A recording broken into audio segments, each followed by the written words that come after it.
Hey everyone, Joe Menza here, and I'm sorry I kind of started without you. I really have only done the sky here, which was a little bit of ultramarine blue. I wanted to do a waterfall scene and try to not use any white whatsoever. It's easy to use white, but I wanted to do it without using any white. So I've done some ultramarine in the background, a little bit of buff titanium.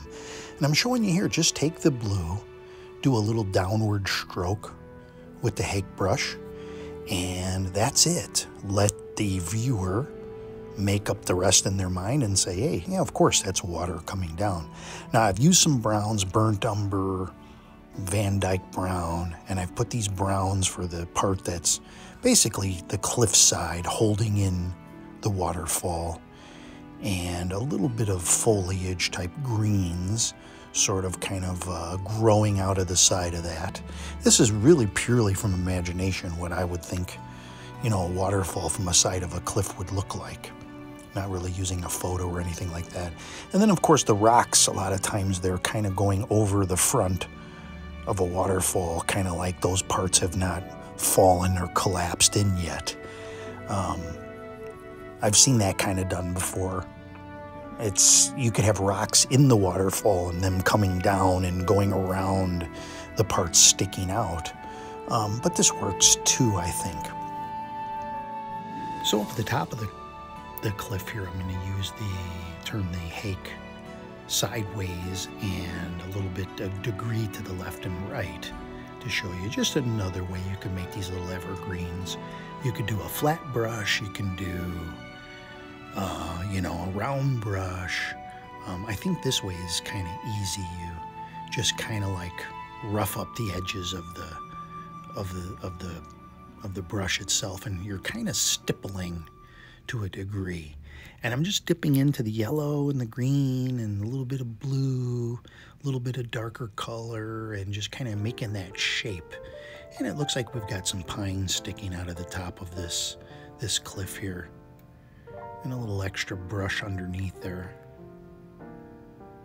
So fairly simple. As you can see, the sky wasn't a huge factor, just a sort of a background type thing.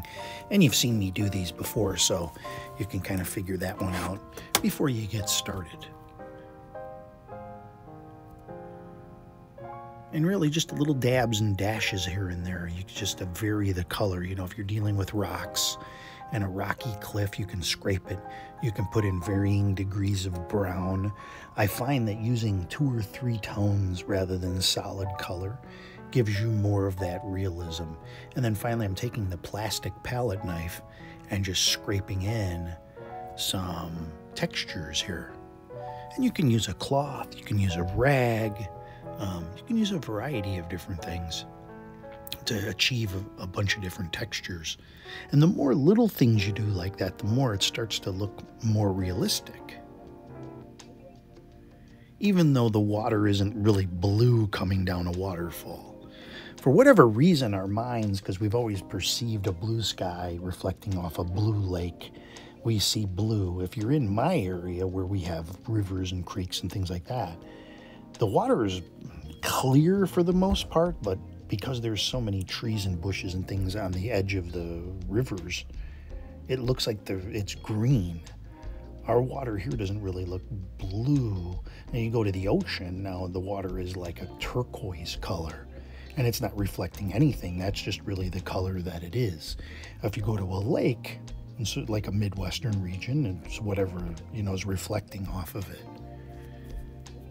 And you can do those things. You can try for a realistic, you know, if you're shooting off of a photo, you can do that. Now, I've put more Van Dyke brown or a darker brown underneath where I've scraped.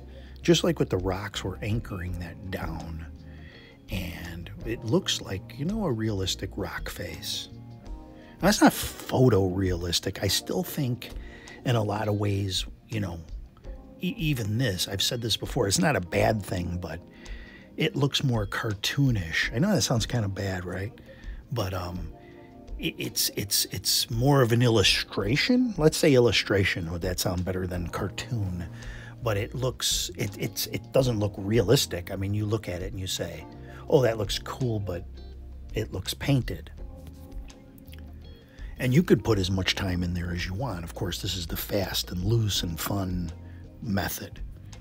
And I think that's where a lot of people don't really understand that might happen upon these videos that we do and part of the Ron Ranson group over on Facebook, is that this is meant to be a fun, you know, stress relieving, putting paint to paper.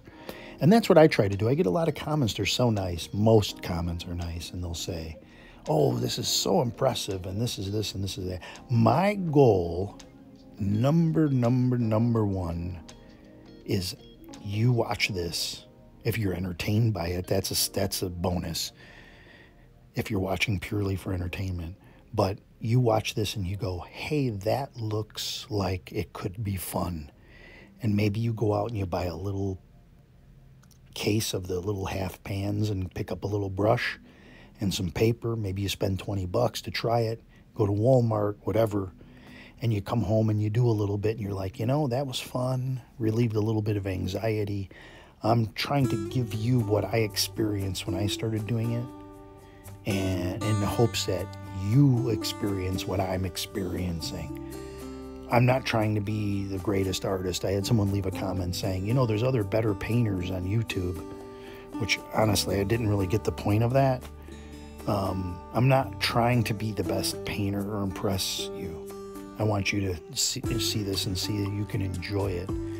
And it could relieve some anxiety. It could be a great hobby for you. And maybe one day you become the greatest painter on YouTube or worldwide, and you say, you know, one of the people that got me started was that Joe Menza guy. He made it look so much like fun, and I really got into it. Never know. I'm inspiring you. I'm more of being a teacher than trying to impress you with any skills that I have. That's why at one point I said, you know what, why am I trying? Like, sometimes I'm trying hard. I can feel it. And I say, you know, I'm really doing this for fun to show other people, so why am I trying to make this? I'm just going to throw the paint on there in a fun way. And the way it turns out is the way it turns out, and I will live with that. And that is really the point of the whole process. If I wanted to enter it into a contest, a watercolor contest, maybe I'd approach it differently. I'd start going to classes with some people that were grandmasters in watercolor. But I'm here for fun and to tell you, hey, I'm having fun. I think you'll have fun. And you don't have the Hake brush. You can buy those. They're on Amazon now. There's actually a company from China that makes these Hake brushes that are very, very similar. And I've done some of their stuff for them, the Fumui, I couldn't remember. And they have them too, and they're very similar. They're a little softer. So here's the finished product. I do hope you enjoyed this. I hope you were entertained, and I hope you pick up a brush, and I hope to see you again in the next video. Bye-bye.